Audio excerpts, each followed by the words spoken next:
Kannur corporation പരിധിയിൽ തെരുവോര കച്ചവടം നടത്തി ഉപജീവനം പുലർത്തുന്നവരെ യാതൊരു ദാക്ഷിണ്യവുമില്ലാതെ കുടിയൊഴിപ്പിക്കുന്നതിൽ പ്രതിഷേധിച്ച് കേരള പ്രദേശ് വഴിയോര വ്യാപാര തൊഴിലാളി കോൺഗ്രസ് INTUC കോർപ്പറേഷൻ ഓഫീസിലേക്ക് മാർച്ചും ധർണയും നടത്തി. 2016 മൻമോഹൻ സിംഗ് സർക്കാർ പാസാക്കിയ സ്ട്രീറ്റ് വെൻഡേഴ്സ് ആക്ട് നിയമം വിസ്മരിച്ചുകൊണ്ടാണ് കണ്ണൂർ കോർപ്പറേഷൻ തൊഴിലാളി വിരുദ്ധ നടപടികളുമായി മുന്നോട്ടു പോകുന്നത്. ഇത് അംഗീകരിക്കാനാവില്ലെന്ന് സമരം ഉദ്ഘാടനം ചെയ്ത INTUC ജില്ലാ president doctor Jose George Plathottam പറഞ്ഞു. കുത്തക മുതലാളിമാരായ കച്ചവടക്കാർക്ക് വേണ്ടിയാണ് കോർപ്പറേഷൻ ഭരണസമിതി സത്യപ്രതിജ്ഞ വിരുദ്ധമായാണ് പ്രവർത്തിക്കുന്നതെന്ന് അദ്ദേഹം പറഞ്ഞു. ജില്ലകളിലും കേട്ടുകേഴ്വിയില്ലാത്ത കിരാതമായ ചില ഭരണകേന്ദ്രത്തിലേക്ക് നയിച്ചത് ഏകാധിപത്യ ഭരണത്തിന് വേണ്ടിയല്ല, ഇവിടെ രാജകീയ ഭരണം നടത്താനല്ല. AC റൂമിൽ ഇരുന്നു കൊണ്ട് AC കാറിൽ സഞ്ചരിച്ചുകൊണ്ട് കുത്തക മുതലാളിമാരുടെ കാര്യം മാത്രം നോക്കി ഇവിടെ പ്രവർത്തിക്കാനല്ല. പ്രത്യേകിച്ച് ഈ വഴിയോര തൊഴിലാളികൾ ജോലി ചെയ്യുന്ന ഏറ്റവും കൂടുതൽ ആളുകൾ ജോലി ചെയ്യുന്ന പയ്യാമ്പലത്ത് നിന്ന് ജയിച്ചു വന്ന ഇന്ന് മേയറായി തീർന്നിരിക്കുന്ന മേയർ എടുത്തിരിക്കുന്ന നിലപാട് തികച്ചും അപമാനകരമാണ് എന്ന് പറയാൻ ഞാൻ ആഗ്രഹിക്കുകയാണ്.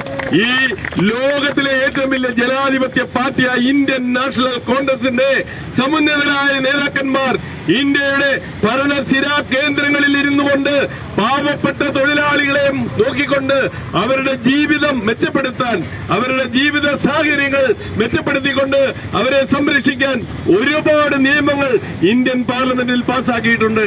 അതിലൊരു നിയമമാണ് സ്ട്രീറ്റ് വെൻഡേഴ്സ് ആക്ട് എന്ന് പറയുന്ന ഈ വഴിയോര കച്ചവടക്കാരെ സംരക്ഷിച്ചുകൊണ്ട് അവർക്കും ഈ രാജ്യത്ത് ജീവിക്കണം എന്ന ആ ജീവിതം മാർഗം ഉറപ്പുവരുത്തുന്നതിന് വേണ്ടി പാർലമെന്റിൽ 2016 പാസാക്കിക്കൊണ്ട് നിയമമാക്കിക്കൊണ്ട് ഇങ്ങനൊരു നിയമം കൊണ്ടുവന്നത്. ഇതിനകത്ത് ഒരുപാട് കാര്യങ്ങൾ നിഷ്കർഷിച്ചിട്ടുണ്ട്. അതിന്റെ ഭരണഘടനയൊക്കെ വേണമെങ്കിൽ പത്രമാധ്യമ സുഹൃത്തുക്കൾ ഞാൻ വാട്സപ്പിൽ തരാം. കോർപ്പറേഷന്റെ ദ്രോഹ നടപടികൾ അവസാനിപ്പിക്കുക, വഴിയോര കച്ചവടക്കാരുടെ തൊഴിൽ സംരക്ഷിക്കുക, നിലവിലുള്ള മുഴുവൻ വഴിയോര കച്ചവടക്കാർക്കും പുതിയ സർവേ നടത്തി സ്ട്രീറ്റ് വെൻഡേഴ്സ് കാർഡ് അനുവദിക്കുക തുടങ്ങിയ ആവശ്യങ്ങൾ ഉന്നയിച്ചായിരുന്നു സമരം. കേരള പ്രദേശ് വഴിയോര വ്യാപാര തൊഴിലാളി കോൺഗ്രസ് ജില്ലാ പ്രസിഡന്റ് M പ്രഭാകരൻ അധ്യക്ഷനായി. MV പ്രേമരാജൻ, UK ജലജ, ഷമീർ പള്ളിപ്രം എന്നിവർ സംസാരിച്ചു. PK Rameshan, MA Khalid, M Harindran തുടങ്ങിയവർ നേതൃത്വം നൽകി.